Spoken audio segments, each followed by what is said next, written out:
নমস্কাৰ, স্বাগতম জনাইছোঁ মোৰ আসাম ভিলেজৰ নতুন এটা ভিডিঅ'লৈ।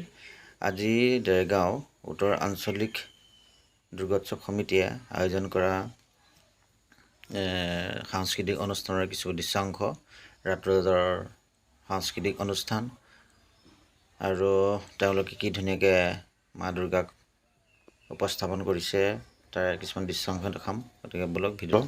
আৰু এইজন যিজন আছে লগত, তেওঁ ক'লে যে মোকো এই ভিডিঅ' এটা দেখাবি দেই, তো সেইকাৰণে তেওঁলোকৰ ভিডিঅ'ত দেখালোঁ। এইজন আমাৰ শিৱা ভাইটি বুলি কয়। এই সাংস্কৃতিক অনুষ্ঠান আৰম্ভ হোৱা প্ৰাক মুহূৰ্তত বন্তি প্ৰজ্বলনৰ কিছু দৃশ্যাংশ আপোনালোকক দেখাইছোঁ। সকলোখিনি দেখা যাম, গতিকে ভিডিঅ'টো সম্পূৰ্ণভাৱে চাই থাকিব। যদি ভাল লাগে লাইক, কমেণ্ট, শ্বেয়াৰ কৰিব।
Moving